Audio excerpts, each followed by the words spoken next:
인간관계가 너무 어렵습니다. 천성이 소심하고 조용해서 사람들과 어울리는 것을 못합니다. 항상 사람들과 얘기하다 보면 무슨 말을 해야 할지 잘 모르겠고 그저 가만히 있다 옵니다. 그러다 보니 사람들도 저와 얘기하는 것을 별로 재미없어 하고 저와의 대화를 피하는 것 같습니다. 처음 만난 사람들과도 잘 지내고 호감을 얻어내고 싶은데 어떻게 해야 인간관계를 잘 알 수 있을까요? 오늘 고민을 해결하기 위해 많은 책을 찾아봤습니다. 그중 인간관계를 원만하게 하고 사람들의 호감을 얻는 방법을 소개한 책을 찾았습니다. 바로 포레스트 북스에서 발간하고 폴커 키츠가 집필한 설득의 법칙, 사람의 마음을 끌어당기는 10가지 심리학입니다. 이 책은 기본적으로 설득에 관한 책입니다. 하지만 설득의 가장 강력한 무기인 상대방의 호감을 얻는 방법에 대해 심리학적으로 증명된 좋은 내용들이 담겨 있더라고요. 오늘 고민에 좋은 답이 될 것 같은 부분을 발췌해서 소개드리려 합니다. 오늘 영상을 끝까지 보신다면 앞으로 누구를 만나든 그 사람의 호감을 확실히 얻으실 거라 생각합니다. 상대의 호감을 증폭하는 원리 첫 번째, 상대와의 공통점을 강조해라. 우리가 가장 잘 아는 것은 무엇일까? 바로 자기 자신이다. 우리는 자기 자신과 24시간 붙어 있다. 그러니 제일 친숙할 수밖에 없다. 우리의 뇌는 친숙한 것을 좋아하기 때문에 우리 자신과 비슷한 것은 모조리 좋아한다. 이는 실험을 통해서도 여러 차례 입증된 바 있는 사실이다. 심리학에서는 이를 두고 유사성의 원칙이라고 부른다. 흔히 다른 것이 끌린다고 하지만 이 말보다 과학적으로 더 확실하게 반박된 주장은 없다. 한 실험에서 대학생들에게 같은 방을 쓸 사람을 마음대로 고르게 했다. 그리고 미리 조사한 개인적인 특징을 바탕으로 누가 누구와 짝을 지을지 예측했다. 실제로 그 예측은 맞아떨어졌다. 유사성이 가장 큰 학생들끼리 서로 친구가 되었고 차이가 클수록 같은 방을 쓰지 않으려고 했다. 이로부터 간단한 성공의 규칙이 도출된다. 상대와 최대한 많은 공통점을 찾아야 한다는 것이다. 그리고 그 공통점을 최대한 강조해야 한다. 유사성의 원칙은 상상할 수 있는 모든 특징에 통한다. 출신, 나이, 학벌, 직업, 취미, 정치적 입장 등 심지어 외모에도 통한다. 흥미로운 연구 결과가 있다. 실험 참가자들에게 여러 개의 얼굴 사진을 보여주고 호감이 가는 사람을 고르라고 했더니 자신과 용모가 비슷한 사람이 가장 마음에 든다고 한 것이다. 동성애만 해당하는 사항이 아니다. 컴퓨터 그래픽을 활용하여 다른 성으로 바꾸었어도 그 사람이 마음에 든다는 대답이 많았다. 자신의 얼굴을 매일 거울로 보기 때문에 우리의 뇌는 자기 얼굴에 너무나 익숙하다. 그래서 자신과 비슷하게 생긴 사람을 선호한다. 커플들이 서로 닮은 꼴인 것도 다 이런 이유 때문이다.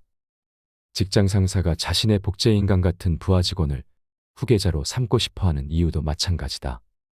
유사성의 원칙이 우리에게 많은 도움을 줄 수 있을 텐데도 우리는 그것이 내미는 손을 야멸차게 거부한다. 오늘날 현대인들은 강박적으로 타인과 자신을 구분짓고 싶어하기 때문이다. 물론 남과 나를 구분하고자 하는 것은 인간의 기본 욕망 중 하나다. 사람은 적당한 거리를 유지할 때 편안함을 느낀다. 하지만 현대사회가 요구하는 개성은 거의 강박적이다. 우리 모두는 최대한 개별적이고자 한다. 남들처럼 되는 것은 기분 나쁜 일이다. 그래서 사람들과 나를 하나로 묶는 것보다는 자신을 유일한 인간으로 만드는 것을 추구한다. 자신과 불화를 겪는 사람과 관련해서는 특히 더 그렇다. 예를 들어 지금 당신은 상사와 사이가 좋지 않다. 그녀가 계속해서 당신의 승진을 방해한다. 또 이웃집 남자와 만났다 하면 싸우는데 도무지 해결책이 보이지 않는다. 당신은 그 사람들과 어떤 유사점이 있을까? 지금 꼽아볼 수 있을까? 대부분의 사람은 고개를 힘차게 저을 것이다. 놀란 듯 이렇게 반응할 것이다. 그 사람들과 유사점? 당연히 없지. 뭐가 있겠어? 우리는 자신과 잘 지내지 못하는 사람들과는 특히 더 거리를 두고 싶어 한다. 하지만 그건 큰 잘못이다. 세상 모든 사람이 일련의 유사점을 갖고 있다. 당신이 아무리 개성 만점인 사람이라 해도 실제 대부분의 사람은 차이점보다 공통점이 더 많다. 누군가 당신을 좋아하기 위해서는 두 사람이 같은 지역 출신이거나 같은 취미 생활을 즐긴다는 사실 하나면 충분하다. 자녀나 부모의 나이가 똑같다는 사실이나 같은 자동차를 몬다는 사실, 둘 다 자전거로 출퇴근을 한다는 사실도 그렇다. 중요한 것은 당신이 그 사실을 의도적으로 대화 주제로 삼아 작업을 하는 것이다. 그런 공통점을 계속 입에 올리면서 적극 배양해야 한다. 그를 통해 친밀함의 욕망을 만족시키는 인사이더가 될 수 있다. 예를 들어 두 사람이 같은 지역 출신이라면 대화 중간에 그 지역 사투리를 끼워 넣을 수 있을 것이다. 둘 다 아침에 일찍 일어나는 근면 성실형이라면 오늘 아침에도 너무 빨리 출근을 해서 회사 정문이 열리기를 기다렸다는 식의 에피소드를 들려주면 된다. 그냥 별뜻 없는 우스갯소리 같지만 그 한마디가 기적을 낳을 수 있다. 예전에 집을 구할 때의 일이다. 대도시라 집이 귀해서 경쟁자가 70명이 넘었다. 나는 집주인과 이야기를 나누다가 몇 가지 공통점을 발견했다. 당시 나는 법학과에 다니는 대학생이었는데 그 집 아들도 그랬다. 또 아침에 바나나를 자주 먹었는데 그녀 역시 간식으로 먹는다며 가방에서 바나나를 꺼냈다. 우리는 몇 분 동안 바나나의 우수한 영양 성분에 대해 수다를 떨었다. 또 우리 둘 다 부동산 중개업자에 대한 나쁜 경험이 있어서 30분 동안 부동산 중개업자 욕을 해줬다. 대학생이니 오래 그 집에서 살 수 있는 것도 아니었고 월세가 밀리지 않을 것이라는 확신도 주지 못했지만 주인은 결국 내게 이렇게 말했다. 우리 집으로 들어와요. 차이점 대신 공통점에 집중하면 이렇게 일이 쉬워진다. 의도적으로 키운 아주 작은 유사점이 죽일 것처럼 서로 물고 뜯던 철천지 원수를 갑자기 화해시켜 친구로 만들 수 있다. 공통점에 주목하면 우리가 원하는 것을 얻을 뿐 아니라 조금 더 평화로운 세상에서 살게 될 것이다. 여러 명의 대화 상대 중에서 고를 수 있다면 애당초 최대한 자신과 공통점이 많은 사람을 골라야 한다. 예를 들어 면접관이 여러 명일 때 가능하다면 외모, 출신, 교육, 취미 등 최대한 자신과 비슷한 사람을 택해 면접을 본다. 상대의 특징에 대해 미리 가능한 선에서 조사를 한 다음 대화 중에 그 유사점을 강조하면 된다. 그가 테니스를 잘 친다는 사실을 알아냈다면 반드시 그 점을 언급한다. 외모도 잊지 마라. 당신과 닮은 사람이 당신을 돕는다. 당장 눈에 띄는 유사점만이 아니다. 우리의 뇌는 우리가 전혀 의식하지 못하는 유사점도 알아볼 수 있다. 요즘엔 컴퓨터 프로그램이 많아서 우리도 직접 이런 유사점을 찾아볼 수 있다. 목표로 삼은 대화 상대들의 얼굴을 놓고 그 위에 자신의 얼굴을 겹쳐보라. 분명 깜짝 놀랄 정도로 자신과 닮은 사람을 발견할 수 있을 것이다. 바로 그런 사람이 당신의 타깃이다. 두 번째, 잦은 만남으로 호감도를 높여라. 뇌의 게으름을 이용하여 낯선 사람을 친구로 만드는 또 하나의 방법이 있다. 우리의 뇌는 친숙한 것이라면 무조건 좋아한다. 이 점을 이용해 타인의 호감을 얻는 정말 놀랍도록 간단한 방법이다. 바로 그 사람을 최대한 자주 만나는 것이다. 자주 보기만 해도 당신에 대한 호감이 커질 것이다. 너무나 자동적으로 말이다. 심리학에서는 이를 두고 단순 노출 효과라고 부른다. 이 효과가 통하려면 몇 가지 전제 조건이 있다. 먼저, 상대가 첫 만남을 부정적으로 생각하지 않아야 한다. 부정적으로 생각할 경우 만날수록 비호감도가 커진다. 하지만 첫 만남이 최소한 중립적이라면 만날수록 호감도가 높아진다. 이 유용한 효과는 실험에서도 입증되었다. 실험 참가자들에게 각각 횟수를 달리해 어떤 강의에 출석하게 했다. 한 사람은 딱 한 번, 다른 사람은 8번, 또 다른 사람은 15번 강의실에 들어가게 한 것이다. 이들은 대학생들 사이에 그냥 앉아만 있었다. 아무하고도 말을 하지 않고 수업 시간에 질문을 하지도 않았다. 나중에 그 강의를 들은 학생들에게 그들의 사진을 보여주며 이 중에서 가장 호감이 가는 얼굴이 누군지 물었다. 결과는 놀라웠다. 제일 많이 출석한 사람을 가장 호감이 가며 가장 매력적인 얼굴로 꼽았다. 그 누구도 그들과 개인적인 접촉을 한 적이 없었는데도 말이다. 직장 생활은 쓸데없는 것 같은 회의와 만남의 연속이다. 내용만 뜯어보면 사실 쓸데가 없다. 다들 자기 이야기만 할 뿐 정보를 얻는 것도 지혜를 얻는 것도 아니다.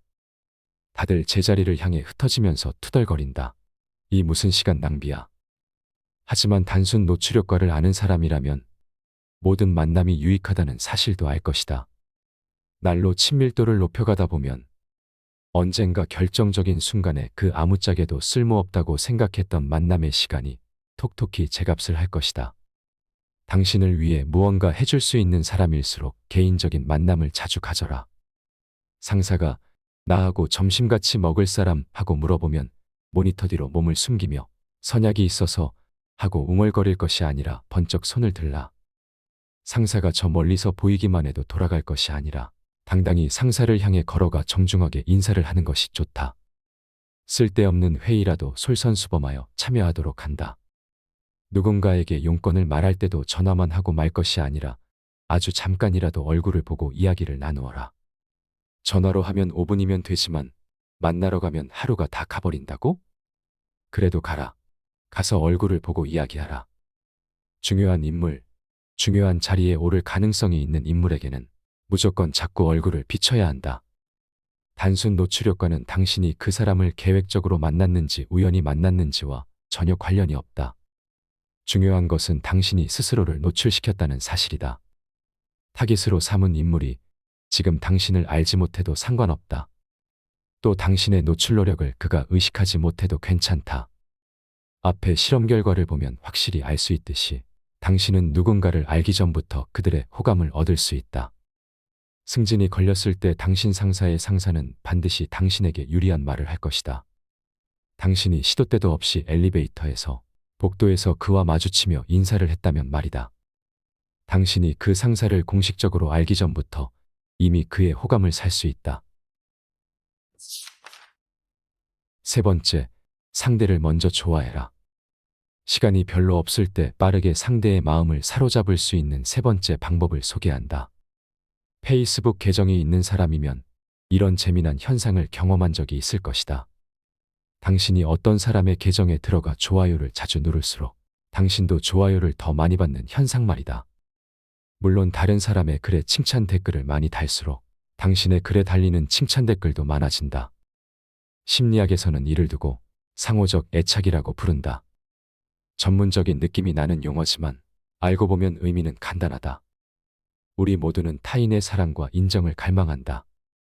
그래서 누군가 우리를 좋아한다는 얘기를 들으면 너무 기쁜 나머지 즉각 그에게 사랑을 되돌려주게 된다. 간단히 말해 우리는 우리를 좋아하는 사람을 좋아한다는 뜻이다. 혹은 적어도 우리를 좋아할 것이라고 예상되는 사람을 좋아한다. 한 실험에서 2명의 실험 참가자에게 각각 만남을 주선했다. 그중 한 사람에게는 만나게 될 상대가 그를 무척 좋아한다고 말했고 다른 한 사람에게는 좋아하지 않는다고 말했다. 상대가 자신을 좋아한다는 소리를 들은 참가자는 만남에서 친절하고 개방적인 태도를 취했다. 반대의 경우는 냉담한 거부의 반응을 보였다. 두 실험 참가자의 상대에게는 사전에 아무 말도 하지 않았다. 그들은 참가자들의 태도를 보고 자신이 얼마만큼 호감을 샀는지 추측했고 그를 바탕으로 애정이나 거부의 반응을 보였다. 그리하여 상호적 애착의 순환이 시작되었다. 상대가 나를 좋아한다고 생각하는 두 사람의 대화가 더 활기차고 화목한 분위기를 띄었으리라는 사실은 누구나 쉽게 예상할 수 있을 것이다. 상호적 애착의 순환은 밤낮을 가리지 않는다. 때로 우리는 근거도 없이 상대가 나를 좋아하지 않는다는 잘못된 판단을 내린다. 그 비슷한 소문을 들었거나 상황을 오해했기 때문이다. 가장 전형적인 사례가 인사다. 아는 사람을 길에서 만났는데 그가 인사를 하지 않으면 당신은 당장 이런 생각을 한다. 아, 저 사람이 나를 싫어하나 봐. 그럼 나도 좋아하지 않을 거야. 그리고 얼른 시선을 피해버린다. 미처 당신을 알아보지 못했던 상대가 그제야 인사를 하려고 하지만 당신은 이미 눈길을 돌리며 도망치고 있다. 상대는 생각한다. 아, 저 사람이 나를 싫어하는구나. 그럼 나도 안 좋아할래. 다음 날 다시 마주친 두 사람은 인사도 하지 않고 얼른 시선을 피한다. 이런 사건으로 인해 남은 인생을 원수처럼 피해 다니는 사람들이 얼마나 많은지 모른다. 실제로 우리는 싫어하는 사람이 너무 많다. 어리석게도 나를 도와줄 수 있는 사람, 나를 좌지우지할 수 있는 사람을 싫어한다. 우리는 자유를 사랑하고 종속을 싫어한다. 그래서 자신의 행복을 좌우하는 사람일수록 좋아하기가 쉽지 않다. 하지만 이런 일은 치명적이다. 대부분의 부하 직원은 상사를 좋아하는 것이 마치 무슨 범죄인 양 법석을 떤다. 술집에서 상사 욕을 하지 않는 사람, 상사의 아이디어를 나쁘다고 평가하지 않는 사람, 상사의 통솔 스타일을 밥맛없다고 비난하지 않는 사람, 상사를 변호하는 사람은 동료들 사이에서 의심을 받는다. 그러면서도 연봉 인상에 번번이 실패한다고 깜짝 놀란다. 내가 진심으로 싫어하는 사람, 내가 입만 열면 욕하는 사람이 나를 좋아하고 나를 지원해 줄 것이라고 어떻게 기대할 수 있단 말인가. 당신이 몰래 비웃는 고객을 생각해보라. 당신은 그 고객이 전화만 걸어오면 짜증을 낸다. 상호적 애착은 정확한 예상을 가능하게 한다. 당신이 그 고객으로부터 대규모 수주를 받을 수 있을 것이라고 생각하는가? 그렇다고 세상 모든 사람을 사랑해야 한다는 말은 아니다. 하지만 많은 사람을 사랑하면 내 삶이 수월해진다. 그리고 생각보다 사람들을 사랑하는 것이 어려운 일도 아니다. 모든 사람에게는, 심지어 불구대천의 원수에게도 감탄하고 존경할 만하며 좋아할 수 있는 구석이 있기 마련이다. 굳은 결심으로 마음을 고쳐먹고 이런 점을 찾아보라. 부정적 감정과 스트레스를 경감할 수 있을 뿐 아니라 소망의 성취에도 성큼 더 다가갈 수 있을 것이다. 당신에게 사랑을 받는다는 느낌이 들면 사람들은 당신을 위해 놀랄 만큼 많은 일을 해줄 것이다. 심지어 도저히 화해가 불가능할 것 같던 관계도 당신을 좋아해라는 신호 하나로 순식간에 평화로워질 수 있다. 아주 작은 신호, 아주 작은 애정의 표시로 충분하다. 미소를 짓거나 눈을 크게 뜨고 상대를 바라보기만 하면 된다. 상대가 이야기할 때는 상체를 살짝 앞으로 굽히거나 개인적인 관심을 보인다. 주말에 산에 갔다며? 어땠어요? 상대의 말에 귀를 기울이고 상대의 자세를 따라하는 것도 좋은 방법이다.